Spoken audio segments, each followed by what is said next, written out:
वेगळ्या मराठवाड्यासंदर्भात विधान करणाऱ्या श्रीहरी अणेंवर कारवाई व्हावी यासाठी शिवसेनेची शक्यता होती आणि झालंही त्यानुसारच। आज सकाळी श्रीहरी अणेंनी राज्यपालांची भेट घेऊन 10 वाजता आपला राजीनामा राज्यपालांकडे सुपूर्द केला।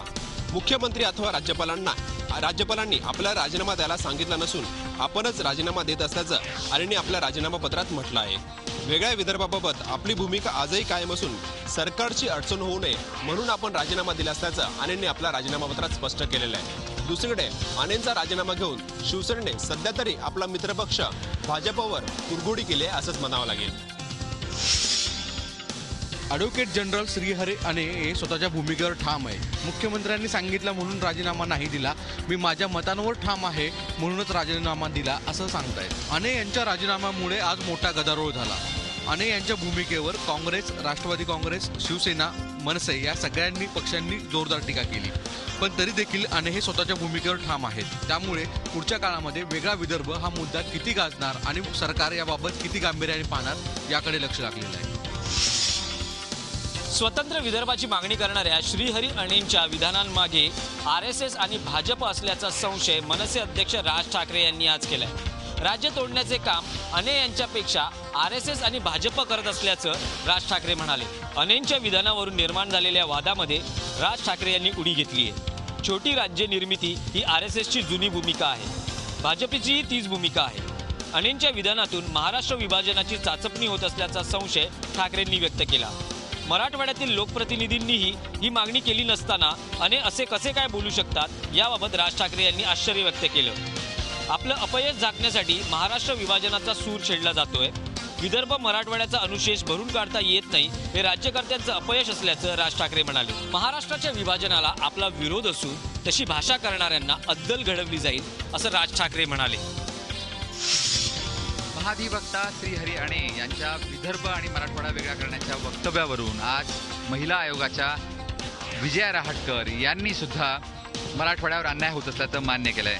त्यांनी जरी त्यांच्या वक्तव्यावर प्रतिसाद दिलेला नसला तरी मराठवाड्याचा अन्याय दूर व्हायला हवा ही लोकभावना असल्याचं त्यांनी मान्य केलंय। त्यामुळे अणे यांच्या वक्तव्याला काही अंशी त्यांनी दुजोरा दिलाय। मुंबईच्या देवनार येथील कचरा डेपोला लागलेल्या आगीनंतर आता राजकारण तापू लागलेलं आहे।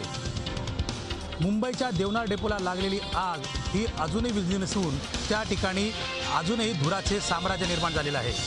ह्या धुरामुळे तिकडच्या रहिवाशांना श्वसनाचा त्रास होताना दिसत आहे।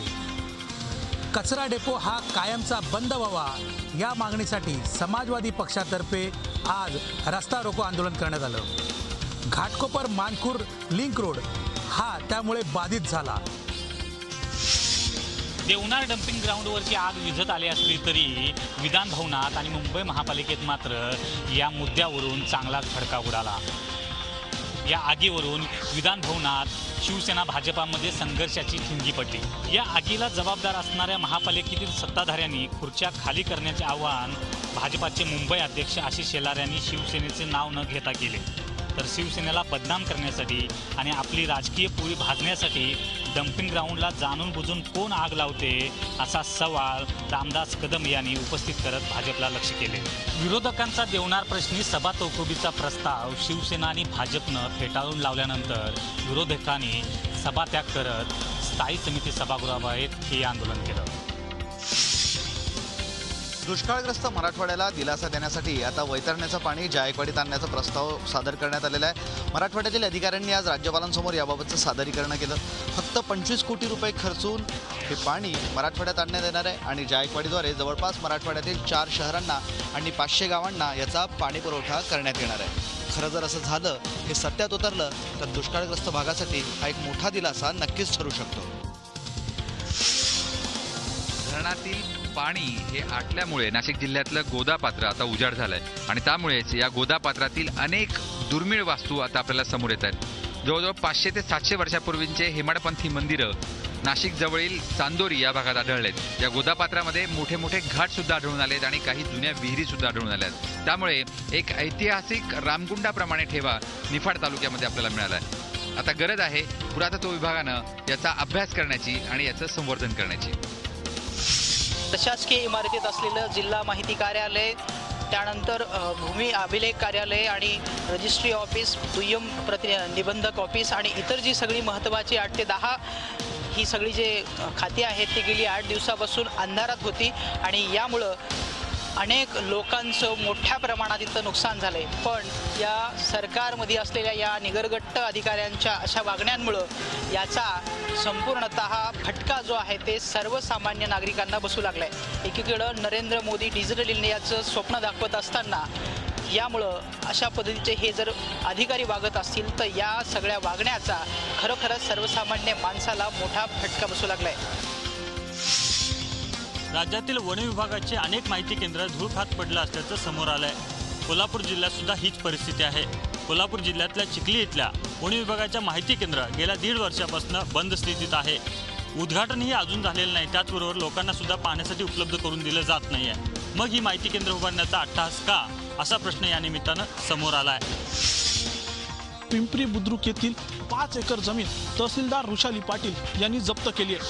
ही जमीन बिनशेती करण्यात आली होती. मात्र बिनशेतीचे 45,000 रुपये थकवल्यामुळे तहसीलदारांनी ही कारवाई करण्यात आली आहे. या जमिनीमध्ये 10 ते 12 पडक्या इमारती सध्या अस्तित्वात आहेत. मात्र या जमिनीची मालकी जी आहे ती युनायटेड ब्रेवरीज या कंपनीच्या नावाने आहे. त्यामुळे बिनशेतीचे पैसे न भरल्यामुळे ऋषाली पाटील यांनी ही कारवाई केली आहे.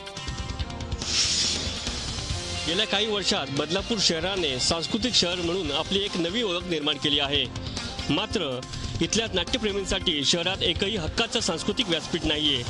त्यामुळे शासनाने बदलापूर शहरात नाट्यगृहासाठी 14.5 कोटी रुपयाचा निधी मंजूर केला आहे. मात्र केवळ भूसंपादनाच्या प्रक्रियेमुळे गेल्या 1 वर्षापासून नाट्यगृहाचं काम रखडलं आहे. नाट्यगृहासाठी जिल्हाधिकाऱ्यांच्या अध्यक्षतेखालील समितीची मागील वर्षभरात केवळ एकच बैठक पार पडली. त्यामुळे शासनाच्या स्तरावर कोणतीही हालचाल होत नसल्याने नाट्यगृहाचा निधी परत जाण्याच्या मार्गावर आहे. प्रशासनाच्या अशा ढिल्या कारभारामुळे बदलापूरकर नाट्यगृहापासून वंचित राहण्याची स्थिती निर्माण झाली आहे. पालघर जिल्ह्यातील विविध कारणांना निलंबित असलेले 22 पोलीस कर्मचारी आज पुन्हा सेवेत रुजू करून घेण्यात आले. राज्य शासनानं काही अटीशर्तीला अधीन राहून या पोलीस कर्मचाऱ्यांना सेवेत रुजू करण्याचे आदेश 19 तारखेला पारित केले होते.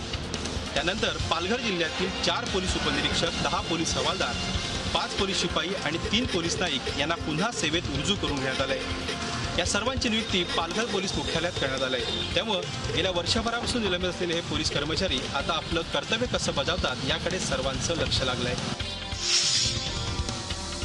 पुण्याच्या फर्ग्युसन कॅम्पसमध्ये आज चांगलाच राडा झाला. विद्यार्थ्यांच्या 2 गटांमध्ये घोषणायुद्ध रंगलं. इथल्या किमयापासून त्याला सुरुवात झाली. किमया हे फर्ग्युसन कॅम्पसमधलं एक मुक्त मंच आहे. या ठिकाणी अभाविपच्या वतीने एका कार्यक्रमाचं आयोजन करण्यात आलं होतं. JNU मधला अभाविपचा नेता आलोक सिंग या कार्यक्रमासाठी आला होता. 9 फेब्रुवारी रोजी JNU मध्ये नेमकं काय घडलं याविषयीच्या प्रश्नोत्तरांचा हा कार्यक्रम होता. हा कार्यक्रम सुरू होताच आंबेडकरी संघटनेचे काही विद्यार्थी कार्यकर्ते या ठिकाणी आले. त्यांनी या कार्यक्रमाला आक्षेप घेतला. कार्यक्रमाच्या परवानगीवरून सुरू झालेला वाद नंतर चांगलाच चिघळला. दोन्ही गटांमध्ये घोषणायुद्ध रंगलं. दोन्ही गट समोरासमोर आले. वातावरणामध्ये तणाव निर्माण झाला. अशा परिस्थितीमध्ये पोलीस या ठिकाणी दाखल झाले. पोलीस आल्यानंतर दोन्ही गटाच्या विद्यार्थ्यांना पांगवण्यात आलं. दरम्यान या सगळ्या प्रकरणाची चौकशी करणार असल्याचं महाविद्यालय प्रशासनानं म्हटलंय.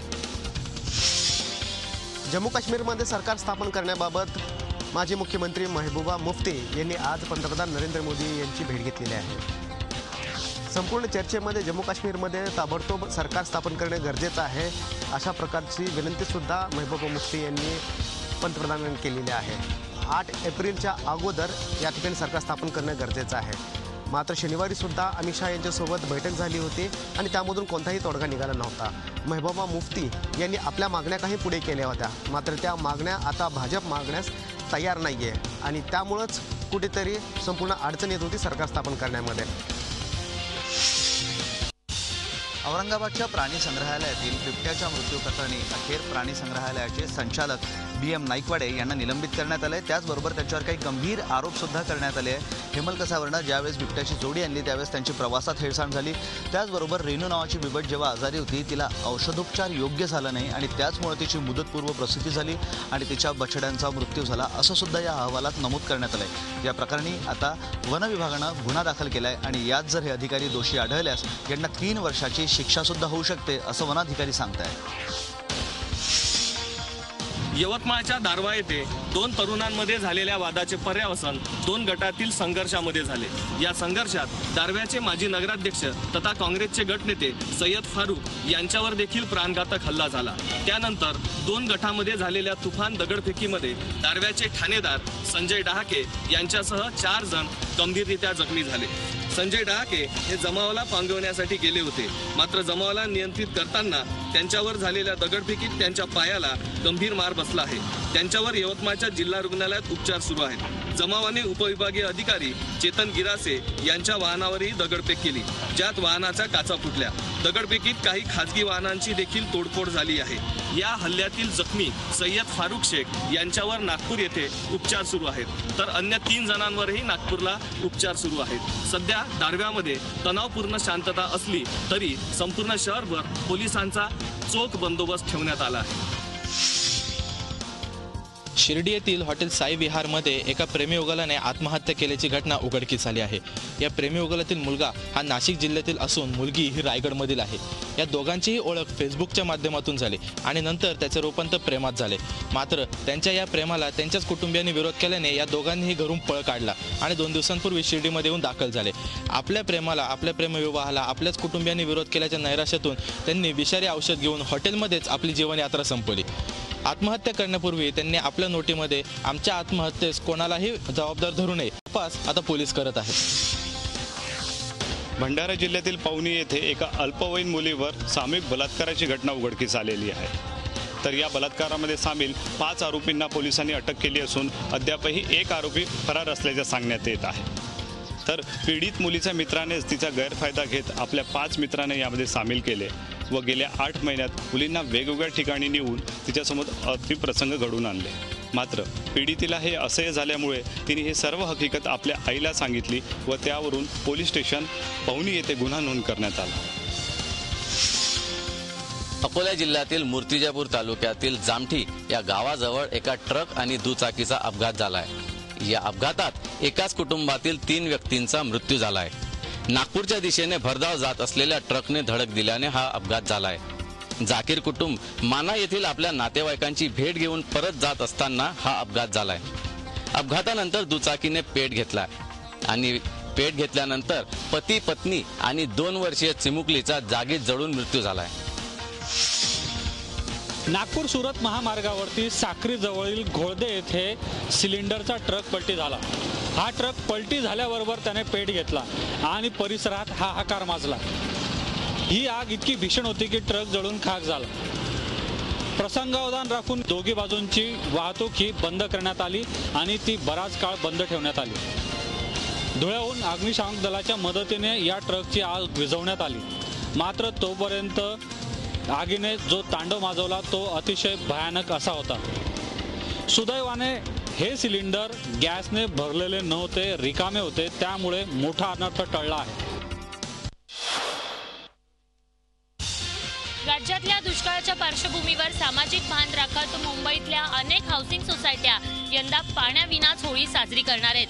त्यात परेलमधील BIT कॉलनीमधील 6 इमारतींमध्ये राहणाऱ्या 2000हून जास्त रहिवासी फुलांची होळी साजरी करणार आहेत, तर दुसरीकडे सांताक्रूजमध्ये कल्पना सोसायटीमधील बच्चे कंपनी देखील फक्त रंगांची होळी साजरी करणार आहेत। त्यामुळे राज्यात पाण्याची भीषण टंचाई असताना साध्या पद्धतीने होळी साजरी करण्याचं आवाहन केलं जातंय।